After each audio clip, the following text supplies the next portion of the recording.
Amada Iglesia del Señor Jesucristo, qué bendición y qué alegría poder estar nuevamente en este espacio de aprendizaje de la palabra de Dios. Quiero que por favor, allá en tu casa, abras tu Biblia en Romanos 8, del 1 al 11. Veamos este video de introducción a nuestro tema y ya estoy con ustedes.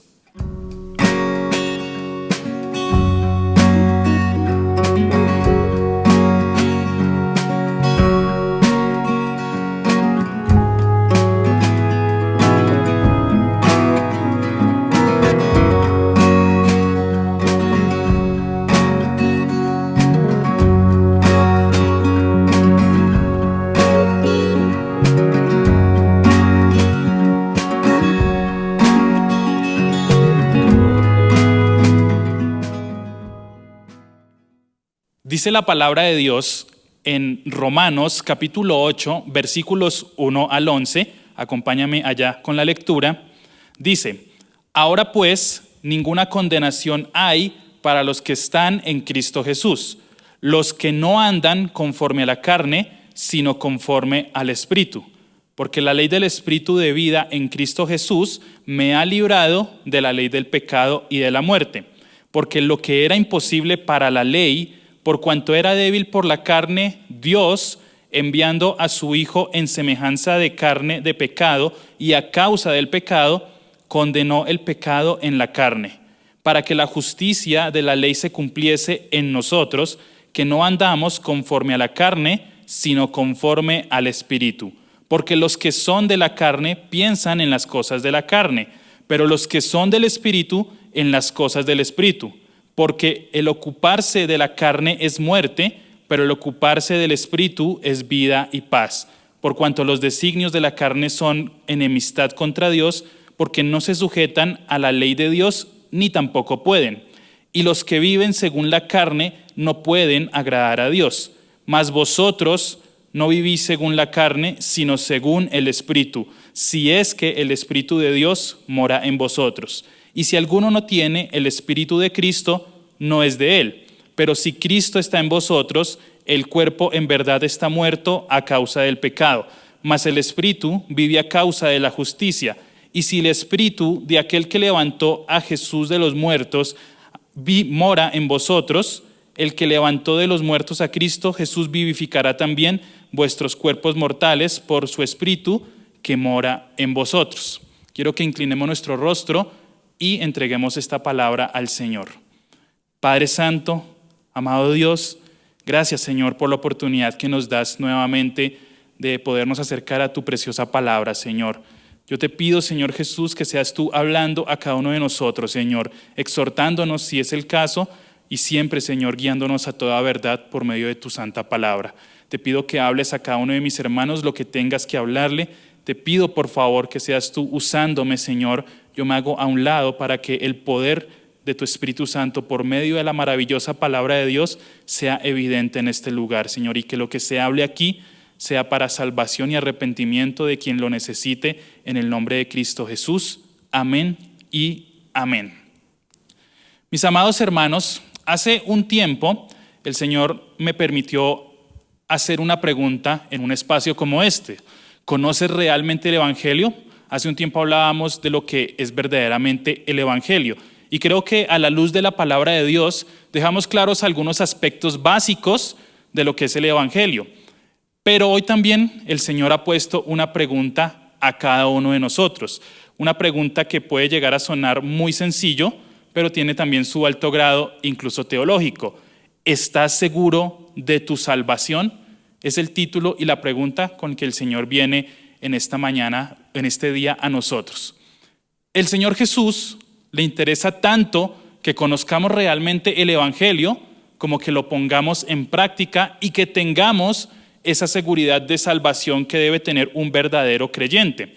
Muchas veces pensamos que por lo que una persona va a una iglesia, se congrega y tiene un rol activo dentro de una congregación, decimos esa persona es salva, porque nosotros calificamos o medimos según las obras y según lo que vemos, lo dice la palabra de Dios.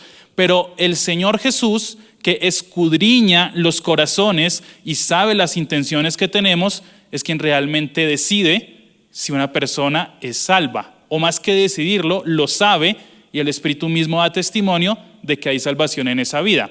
Ahora, no quiero menospreciar las obras, porque la misma palabra de Dios también nos indica que la fe sin obras es muerta. Es decir, que las obras son necesarias para validar mi salvación. Son posteriores al hecho generador de tener la salvación por medio de Cristo Jesús.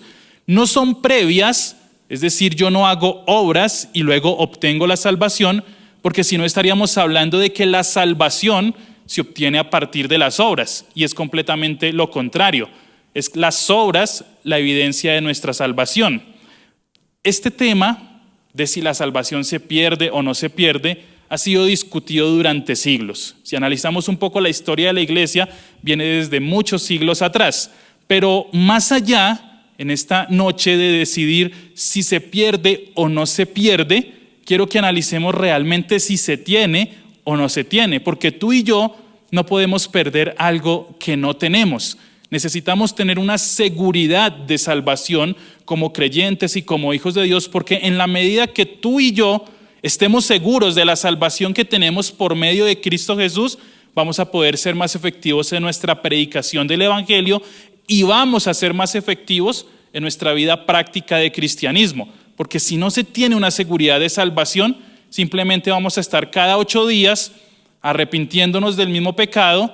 No se confunda con la confesión de pecados, sino que vamos a estar en un círculo vicioso de un día la tengo, otro día no la tengo, un día soy salvo, otro no soy salvo, y esto no nos va a permitir tener un crecimiento como hijos de Dios. Es por eso que quiero que a la luz de la palabra de Dios hoy analicemos realmente si tú y yo estamos seguros de esa salvación.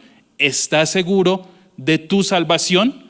Este es un llamado de atención para que si tú estás seguro, permanezcas y crezcas a partir de esta seguridad. Pero si de pronto tú no estás seguro de esa salvación, es muy posible que no la tengas, y es un llamado también para que hoy recibas esa salvación que solamente se puede encontrar por medio de Cristo Jesús. Y tenemos que necesariamente ir a otras preguntas para desarrollar esta pregunta macro. Primer punto en Números Romanos. ¿Conoces la condenación de la que eres salvo? ¿Conoces realmente esa condenación de la que tú y yo fuimos salvos? ¿O simplemente dices que eres salvo de algo que ni siquiera sabes? Tenemos que analizar bien esta palabra condenación. Primer punto. Condenación por causa de estar separados de Cristo. Ese es el primer aspecto de la condenación de la cual fuimos rescatados. Lo primero es condenación por causa de estar separados de Cristo. Romanos 8:1 nos dice: ahora pues, ninguna condenación hay para los que están en Cristo Jesús, los que no andan conforme a la carne, sino conforme al Espíritu. Ninguna condenación. ¿Pero qué condenación? Para los que están en Cristo Jesús ya no aplica más esta palabra. Y fíjate cómo la palabra es intencional diciendo para los que están en presente, no para los que estuvieron, no para los que de pronto consideran en unos años estar, sino que es el aquí y el ahora. Para los que están en Cristo Jesús. No hay otro nombre dado a los hombres en el cual haya salvación. Por ende, si yo estoy en Cristo Jesús, la palabra condenación ya no tiene efecto para mí. ¿La merecía? Por supuesto que sí, tú y yo merecíamos esa condenación, pero por cuanto ahora estamos en Cristo Jesús, estamos en presente, esa condenación ya no aplica más para nosotros y debemos ser conscientes de eso, porque a veces nosotros como cristianos, cuando llevamos cierto tiempo en el cristianismo, a veces nos excusamos o justificamos a nosotros mismos. Ah, sí, yo hace un tiempo era un borracho, yo hace un tiempo era un fornicario, yo hace un tiempo era un estafador, pero si no fuese por Cristo, seguiría siendo un fornicario, borracho y estafador. Es en el presente, aquí y ahora, para los que están en Cristo Jesús, que ya no aplica la palabra condenación. Y si alguien rechaza a Cristo, pues toda esta palabra cobra peso sobre su vida. Mira este pensamiento. La verdadera condenación para el ser humano se hace evidente cuando éste rechaza a Cristo voluntariamente. Nadie que llegue al infierno o que llegue a esta condenación va a poder decir, no, pero es que no me entendieron, es que tal vez no me hice entender. Yo sí acepté a Cristo, pero más o menos. No, todos los que acarrean para sí mismos la palabra condenación lo hacen voluntariamente. El Señor es justo. El Señor no malentiende nuestras palabras. Él sabe y conoce las intenciones de nuestro corazón y el hecho de por qué una persona lo rechaza, así se vista de piedad y tenga apariencia de que es salvo. Un ejemplo claro lo encontramos en Juan 3, 19 y 20. Y esta es la condenación. Mira cómo se define la condenación. Que la luz vino al mundo. Esa luz vino por medio de Cristo y está vigente hoy por medio de su santa palabra. La luz vino al mundo y los hombres amaron, quédate con esta palabra, amaron más las tinieblas que la luz. Es decir, tomaron una decisión. ¿Por qué? Porque sus obras eran malas. Porque todo aquel que hace lo malo aborrece la luz y no viene a la luz para que sus obras no sean reprendidas. Es decir, que como seres humanos, nuestro corazón siempre se va a inclinar hacia las obras de las tinieblas. Es solamente cuando recibimos eficazmente la luz de la palabra y la guía del Espíritu Santo que nosotros empezamos a hacer a un lado esas obras de las tinieblas. Nos empezamos a alejar de eso que antes amábamos y ahora estamos mirando un camino de luz. La luz vino al mundo. Cristo vino al mundo para que nuestras obras de tinieblas fuesen reveladas y hoy empecemos a caminar nuevamente en un camino de luz verdadera. Ya no somos nosotros los que amamos las obras, a pesar de que hay una tendencia a amarlas, sino que la luz del Evangelio por medio de Jesucristo es la que nos hace amarlo ahora a Él antes que a esas obras. Y esa es la condenación. Amar el mundo y las tinieblas y rechazar a Cristo. Es una decisión sí o sí. Segundo, un componente básico de esa condenación. Condenación por causa del pecado. Lo encontramos en Romanos 8:2. Porque la ley del Espíritu de vida en Cristo Jesús me ha librado de la ley del pecado y de la muerte.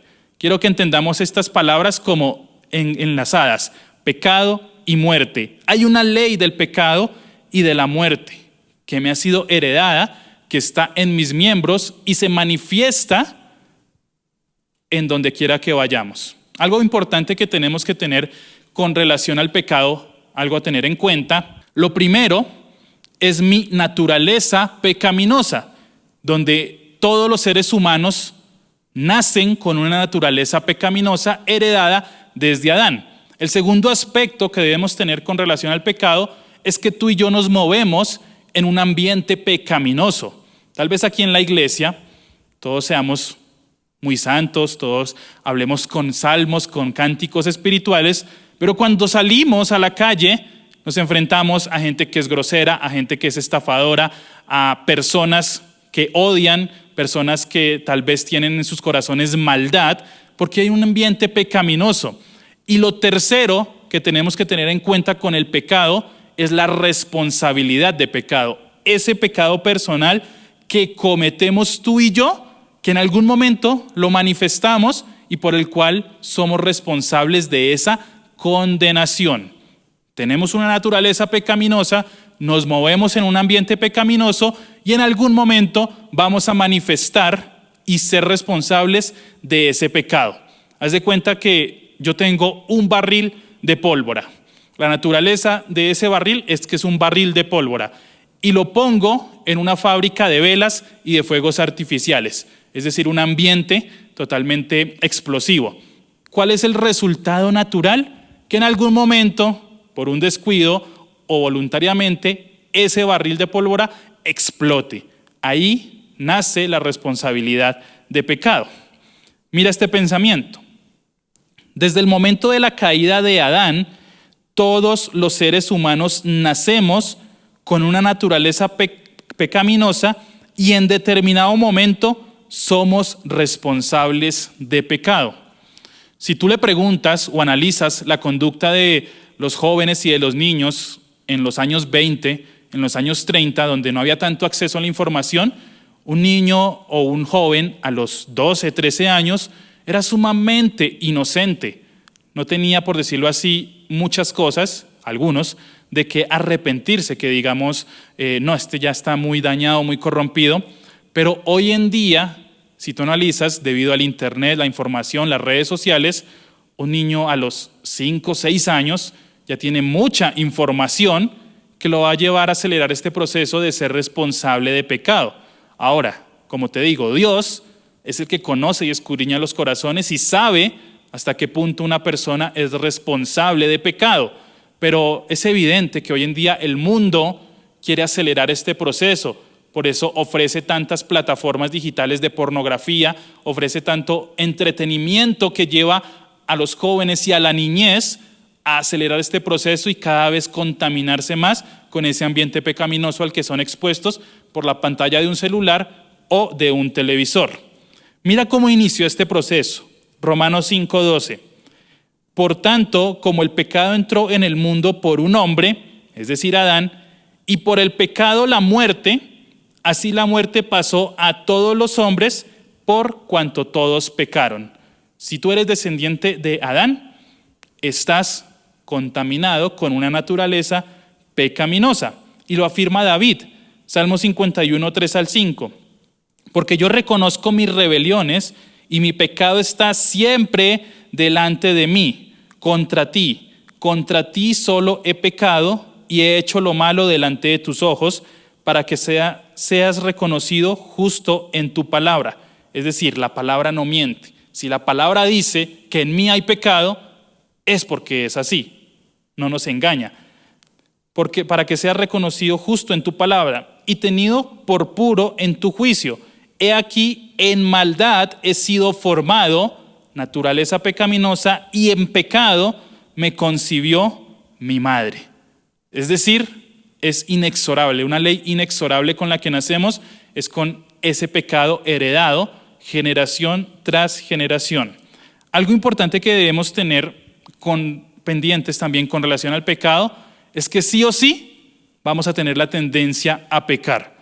Si tú analizas a un niño desde pequeño que se enfrenta a la decisión de pecar o no pecar, el niño en ningún momento va a razonar, bueno, si yo le pego a este niño, tal vez él se sienta mal, vaya a llorar y de pronto esto marque su vida de determinada manera. No, un niño reacciona según lo que él piensa para él y manifiesta su naturaleza pecaminosa.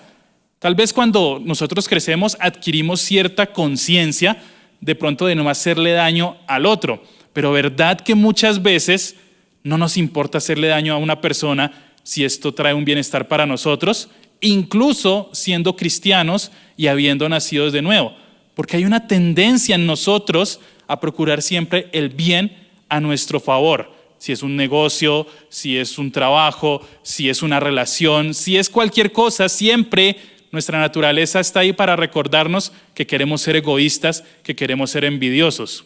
Ahora, por medio del Espíritu, de la palabra de Dios, es donde encontramos nosotros esos parámetros claros para restringir todo esto. Mira lo que dice Primera de Juan 3, 8 y 9. Empieza muy claro. El que practica el pecado es del diablo, porque el diablo peca desde el principio. Para esto apareció el Hijo de Dios, para deshacer las obras del diablo. Todo aquel que es nacido de Dios no practica el pecado, porque la simiente de Dios permanece en él y no puede pecar porque es nacido de Dios. Encontramos versículos como el perro vuelve a su vómito o la puerca lavada vuelve al barro. Y muchas veces nos preguntamos, ¿pero por qué lo hizo? Porque sigue siendo perro y porque sigue siendo una puerca. ¿Qué necesita ese perro y esa puerca para no volver a lo anterior? Un nuevo nacimiento, una nueva simiente, y esa simiente la tenemos tú y yo por medio de la palabra.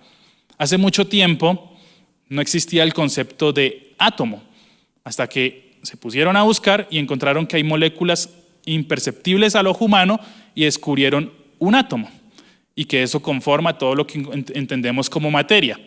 Esto también puede llegar a ser interesante analizarlo a la luz de la ciencia cuando nos permita más adelante escudriñar, si no ha venido el Señor, de cómo una persona que nace de nuevo tiene una simiente contaminada, es decir, en pecado fui concebido, pero pasa algo en determinado momento de su vida por medio de la palabra de Dios que ya deja de ser un practicante del pecado y se convierte en una persona que tiene ahora la simiente de Dios. Esta palabra simiente es la misma que se utiliza para semilla y es la palabra de la cual viene la palabra semen, en el caso de los hombres, en su órgano reproductivo. Y es interesante ver cómo la palabra dice que ahora, por causa del evangelio y de la palabra de Dios, ahora hay una nueva simiente en mí. Ya no pertenezco yo a la simiente o a la familia de la condenación, sino que pertenezco a la familia de Dios. En el cielo es una buena pregunta para hacerle al Señor. Señor, ¿qué pasó conmigo en el momento del nuevo nacimiento? Porque vemos cómo de pronto adictos dejaron de serlo. Vemos cómo ciertos patrones de conducta que estaban intrínsecos en una persona fueron cambiados radicalmente por el poder de la palabra de Dios, y muy seguramente algún día de pronto lo descubran, tenga que ver algo también con nuestra simiente, es decir, con nuestro ADN y la manera en la que somos. Interesante esto. Algo importante también que debemos tener en cuenta y que no está en mi estudio es la relación que tiene el pecado con mis pensamientos. Es decir, el hecho de que tú y yo hayamos nacido de nuevo no implica que ya se formateó este cerebro y ya simplemente dejamos de tener malos pensamientos. No, ¿por qué? Porque nos movemos en un ambiente pecaminoso y vamos a recibir información que apunta directamente a nuestra naturaleza pecaminosa y debemos nosotros contrarrestarlo con la misma palabra de Dios. Quiero que allá en tu Biblia me acompañes a 2 Corintios capítulo 10, versículo 5. Dice la palabra de Dios: derribando argumentos y toda altivez que se levanta contra el conocimiento de Dios, y llevando cautivo todo pensamiento a la obediencia a Cristo. ¿Qué tengo que hacer yo con ese mal pensamiento?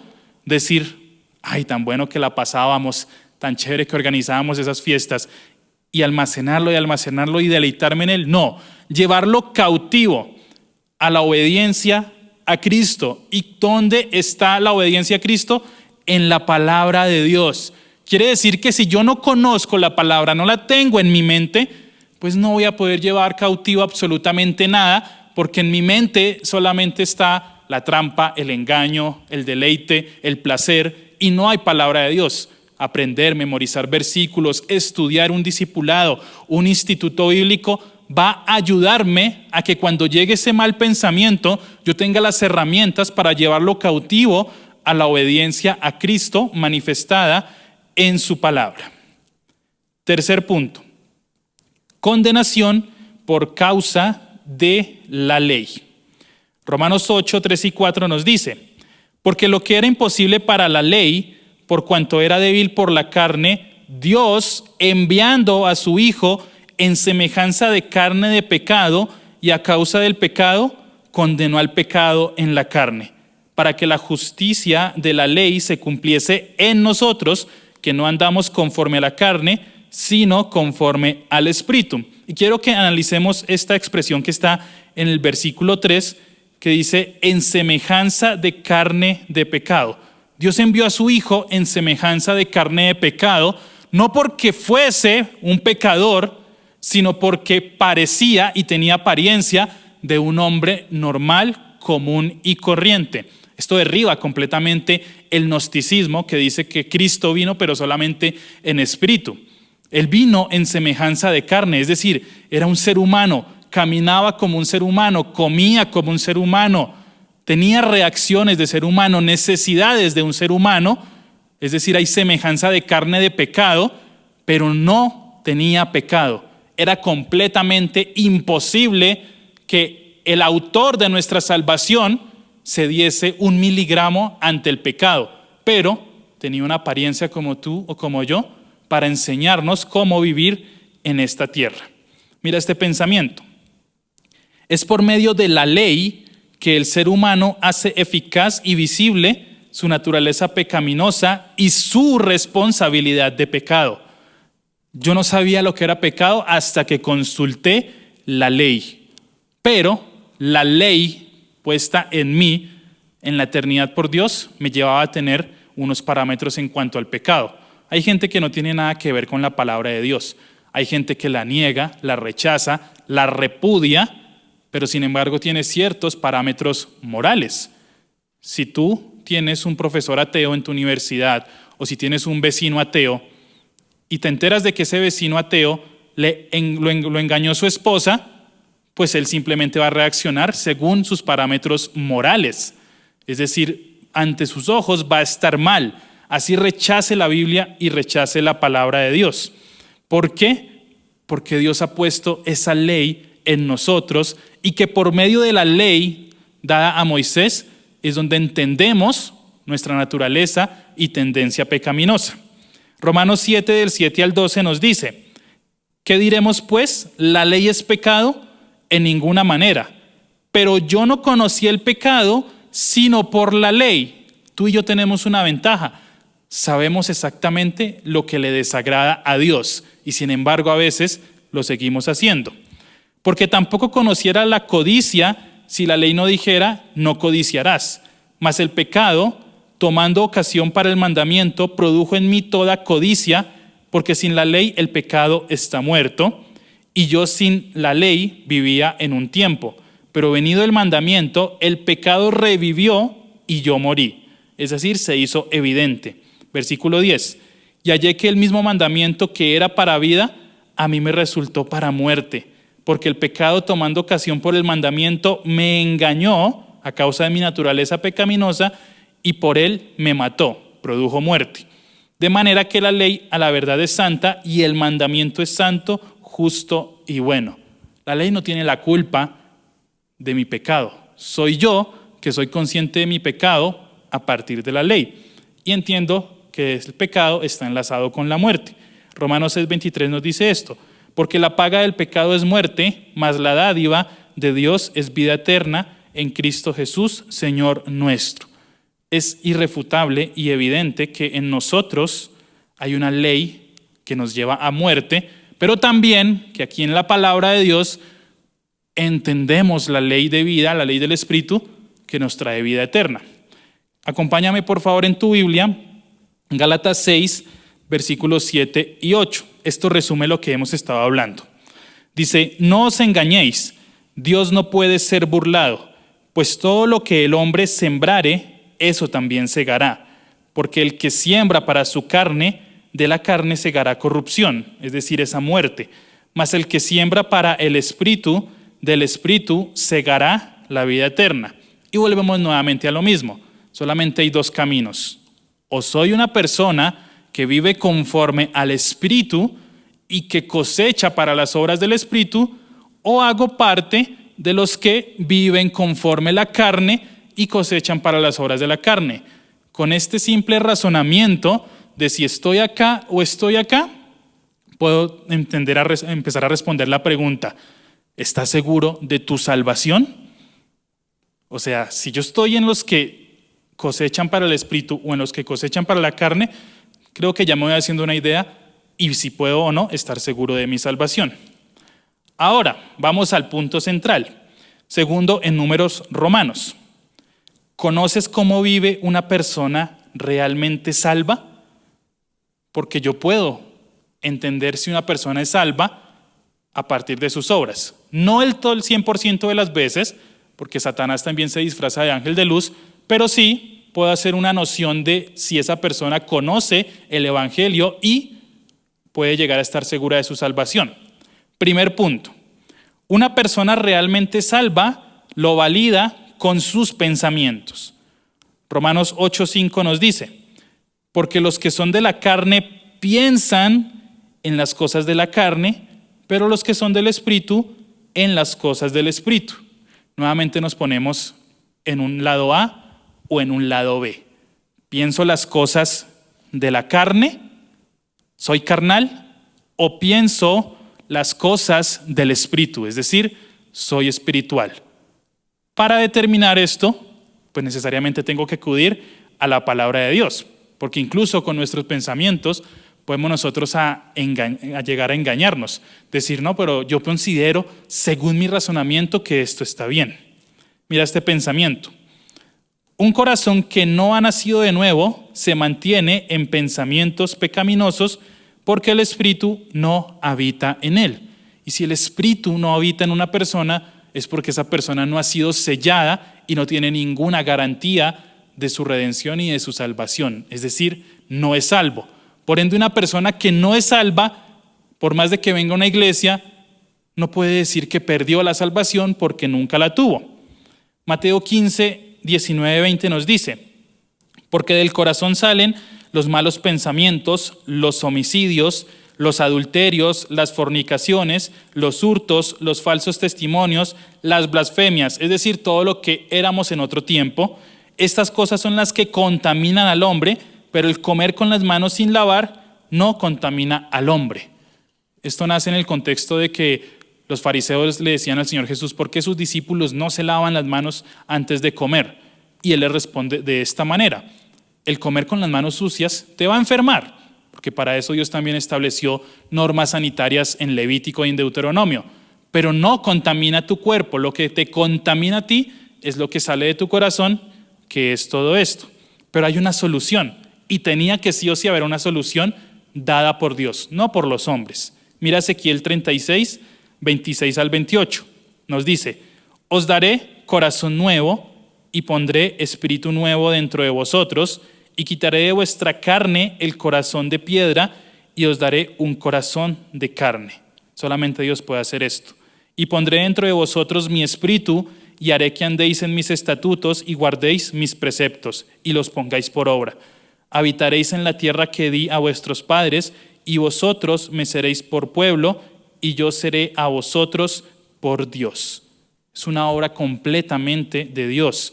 Por ende, sí puedo estar seguro yo de mi salvación, porque no es una obra de hombres, sino es una obra de Dios. Si la salvación te la ofreciera yo, en medio de todas mis limitaciones humanas, ni por equivocación podrías estar seguro.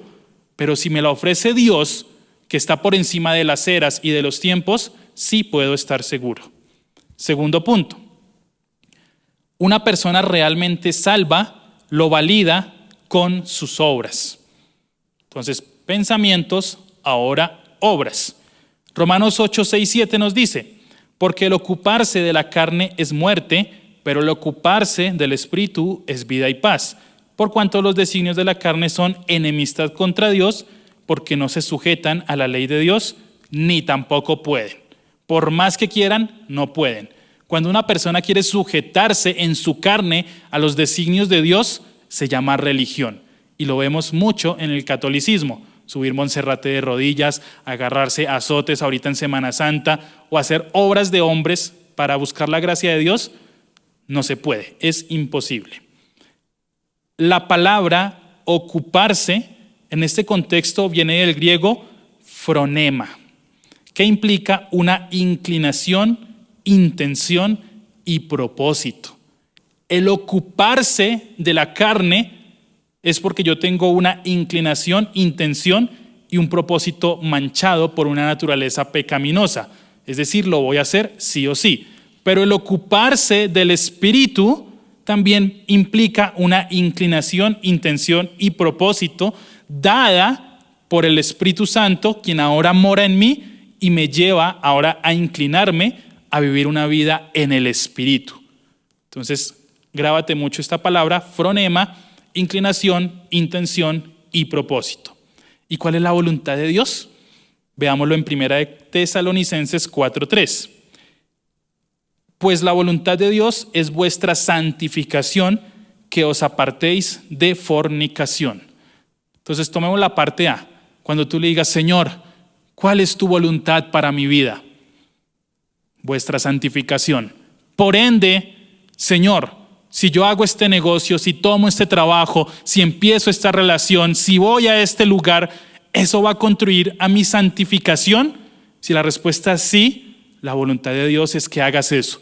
Pero si tú dices, si Dios te dice no, eso no es para tu santificación, entonces ya entiendes que la voluntad de Dios es que no hagas ese proyecto o tomes esa decisión.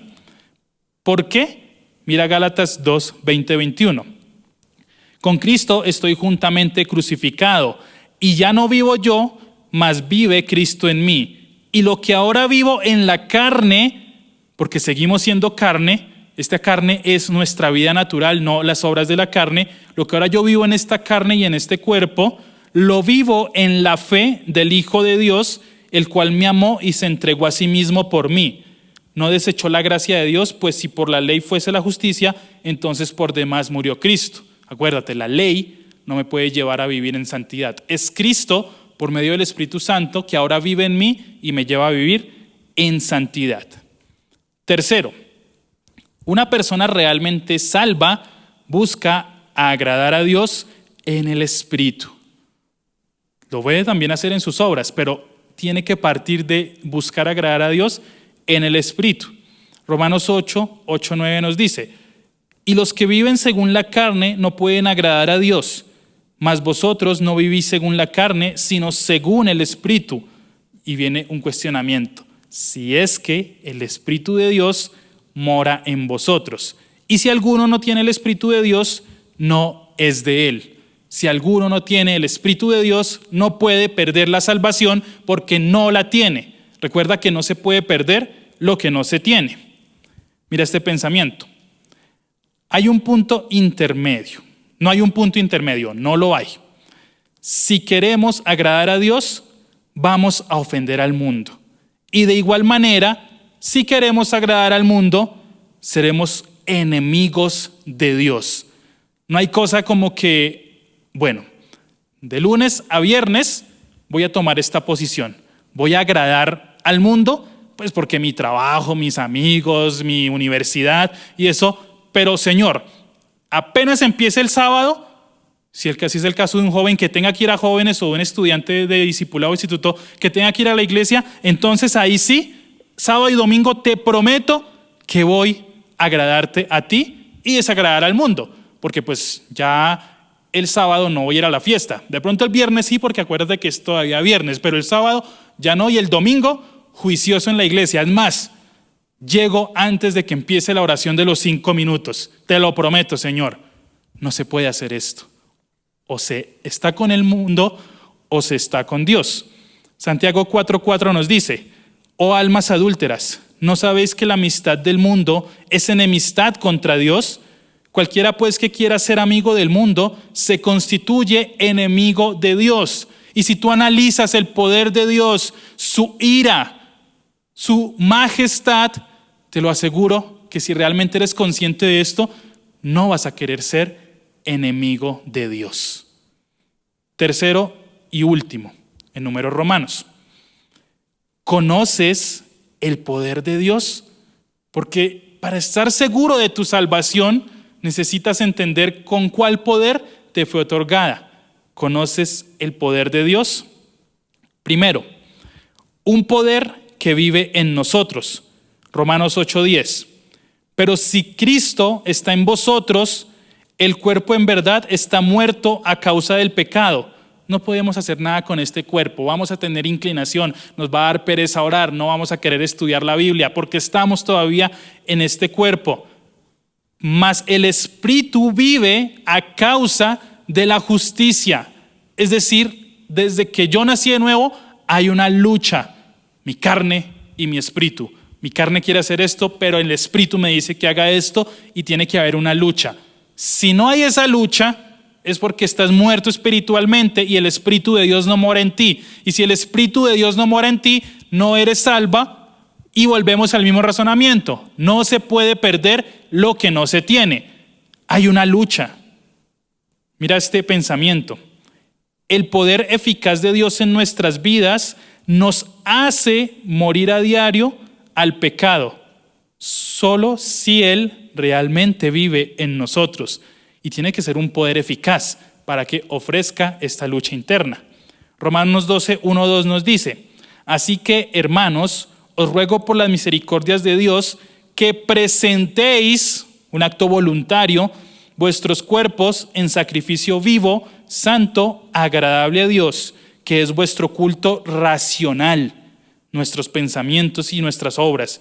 No os conforméis a este siglo, a esta naturaleza pecaminosa, sino transformaos por medio de la renovación de vuestro entendimiento, para que comprobéis cuál sea la buena voluntad de Dios, agradable y perfecta. ¿Y cuál es la voluntad de Dios?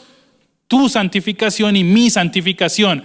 ¿Y por qué es buena, agradable y perfecta? Porque el Espíritu de Dios que mora en nosotros nos lleva a andar en esa santidad y en esa santificación. Ese poder de Dios otorgado por medio del Evangelio en nosotros se entiende como un poder eficaz. No podemos confundir ese bautizo, esa primera llenura del Espíritu Santo por la cual reconocimos a Cristo y ya, sino que tiene que ser un sacrificio diario. Un cristiano nacido de nuevo y que está seguro de su salvación no se conforma solamente con lo que fue hace 10 años cuando conoció a Cristo, sino que todos los días busca ser lleno del Espíritu Santo. Y ser lleno del Espíritu Santo no es esas pantomimas o esas payasadas que se hacen en lugares de que me quito el saco y tumbo a 20 o de que trazo un cerco con la Biblia y se caen 200, sino que ese poder, esa llenura del Espíritu Santo es la que me hace decirle no al pecado, es la que me hace resistir contra la fornicación, contra el deseo de pronto de ver pornografía, contra el deseo de robar, de matar, de maldecir a esa persona que me hace daño. Esa es la llenura del Espíritu Santo, un poder eficaz que me lleva a vivir en santidad. Efesios 5, 15 al 20 nos dice: mirad pues con diligencia cómo andéis, no como necios, sino como sabios, aprovechando bien el tiempo, porque los días son malos. Por tanto, no seáis insensatos, sino entendidos de cuál sea la voluntad del Señor. ¿Y cuál es la voluntad? Acuérdate, tu santificación. No os embriaguéis con vino, en lo cual hay disolución, es decir, una obra de la carne. Antes bien, sed llenos del Espíritu, hablando entre vosotros con salmos, con himnos, cánticos espirituales, cantando y alabando al Señor en vuestros corazones, dando siempre gracias a Dios por todo, gracias por todo al Dios y Padre, en el nombre de nuestro Señor Jesucristo. Una relación, una comunión y una íntima, estrecha relación con Dios que nos lleva a glorificarlo en nuestro corazón y que se manifiesta en nuestros miembros. Segundo, un poder que nos lleva de muerte a vida. Y vamos a nuestro último versículo, versículo 11. Y si el espíritu de aquel que levantó de los muertos a Jesús mora en vosotros, el que levantó de los muertos a Cristo Jesús vivificará también vuestros cuerpos mortales, este cuerpo, por su espíritu que mora en vosotros. Nuevo nacimiento. Para saber si somos realmente salvos, debemos analizar si nuestro camino es camino de muerte o camino de vida. Entonces, nuevamente, analizo de qué lado estoy. ¿Siembro para la carne, camino de muerte, o siembro para el espíritu, camino de vida? Si estoy aquí en el intermedio, pues soy un tibio y ya sabes lo que dice la Biblia en Apocalipsis sobre los tibios. Si tomo un camino de muerte, ya sabes que estás acarreando condenación. Pero si por el Espíritu tomo el camino de vida y me mantengo aquí, a pesar de mi inclinación de pasarme para el otro lado, estoy cosechando para vida. Romanos 6, 1 al 4 nos dice: ¿qué pues diremos? ¿Perseveraremos en el pecado para que la gracia abunde? En ninguna manera, porque los que hemos muerto al pecado, ¿cómo viviremos aún en él? ¿O no sabéis que todo lo que hemos sido bautizados en Cristo Jesús, hemos sido bautizados en su muerte, muerte al pecado? Porque somos sepultados juntamente con él para muerte por el bautismo, a fin de que como Cristo resucitó de los muertos por la gloria del Padre, así también nosotros andemos en una vida nueva. Tú y yo tenemos una vida nueva. La única manera posible de morir al pecado es cuando un poder superior mora en nosotros. No hay otra manera. No hay 10 pasos para tal cosa, no hay la clave del éxito. La palabra de Dios es la que nos transforma y nos da ese poder para resistir el pecado que aún mora en nosotros. 1 Corintios 6, 19, 20 nos dice: ¿O ignoráis que vuestro cuerpo es templo del Espíritu Santo, el cual está en vosotros, el cual tenéis de Dios, y que no sois vuestros? Porque habéis sido comprados por precio. ¿Cuál fue ese precio? Precio de sangre en la cruz. Y por ende, glorificad pues a Dios en vuestro cuerpo y en vuestro espíritu, los cuales son de Dios. Y la única manera de glorificar a Dios con mi cuerpo es si estoy teniendo una comunión con el Espíritu. Recuerda, no se puede perder lo que no se tiene. ¿Y cómo? Ahora sí, para darle un cierre a esta pregunta de si estás seguro de tu salvación, ¿puedo yo también descifrar si realmente soy salvo? Romanos 8, 14 al 16 nos dice: porque todos los que son guiados por el Espíritu de Dios, estos son hijos de Dios. ¿Eres guiado por el Espíritu de Dios? Si es así, eres un hijo de Dios. Pues no habéis recibido el espíritu de esclavitud para estar otra vez en temor, sino que habéis recibido el espíritu de adopción, por el cual clamamos: Abba, Padre. ¿Es Dios tu Padre? El Espíritu mismo, el Espíritu de Dios, da testimonio a nuestro espíritu de que somos hijos de Dios. Y si somos hijos de Dios, pues podemos estar seguros de nuestra salvación. Es decir, yo no tengo que dudar de mi apellido. No tengo que estar todos los días preguntándole a mi padre: venga, ¿será que yo sí soy Munevar? Es que mire que yo soy como medio mono y tengo este ojo como de otro color. No, soy realmente salvo, soy guiado por el Espíritu de Dios, tengo una relación paternal con Dios, lo conozco como mi Padre. Entonces el Espíritu que mora en mí da testimonio de que realmente soy hijo de Dios. No hay tal cosa como que yo me hice cristiano y antes era como más dadivoso, más buena gente, ahorita estoy como pecando más. Si es así, no se puede perder lo que no se tiene. No os engañéis. Si el hombre vive para la carne, de la carne cosechará. Pero si vive para el Espíritu, del Espíritu cosechará. Por ende, sí hay maneras bíblicas, y lo hemos descubierto hoy, de cómo estar seguros de nuestra salvación. Y la seguridad de salvación es una doctrina básica en el cristianismo, porque es la que nos va a permitir crecer, edificar y poder enseñar a otros. Si tú no estás seguro de tu salvación después de todo lo que estudiamos, es muy probable que no la tengas. No te engañes a ti mismo. Y si tú después de estudiar esto dices: gracias Señor porque soy realmente salvo, ocúpate con temor y temblor por cuidar esta salvación. No porque la pierdas, sino porque necesitas crecer y crecer más en fruto hasta llegar hasta la estatura y plenitud del Hijo de Dios. ¿Eres realmente salvo? Respóndelo y cierra tus ojos. Amado Señor, Rey eterno, Rey de gloria, te damos muchas gracias, Padre, por la palabra que tú has traído a nosotros en esta noche, Señor. Hoy te damos gracias, Señor, porque cada día por medio de tu santa palabra tú nos confirmas que pertenecemos a ti, Señor.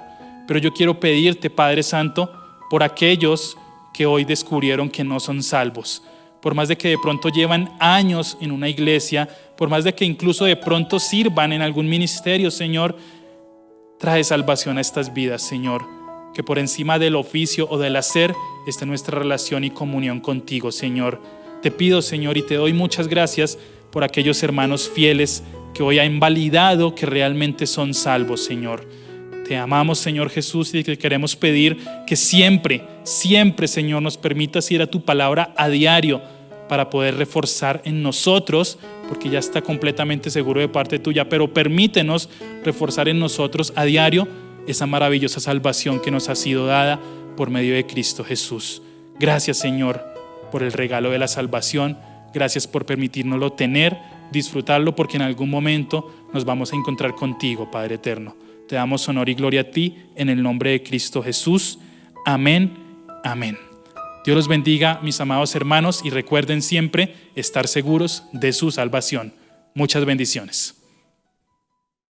Queremos que hagas parte de nuestra iglesia digital. Encuéntranos en Facebook y YouTube como Iglesia Cristiana Filadelfia JB, en Instagram @Iglesia Filadelfia JB, en Twitter @Filadelfia JB.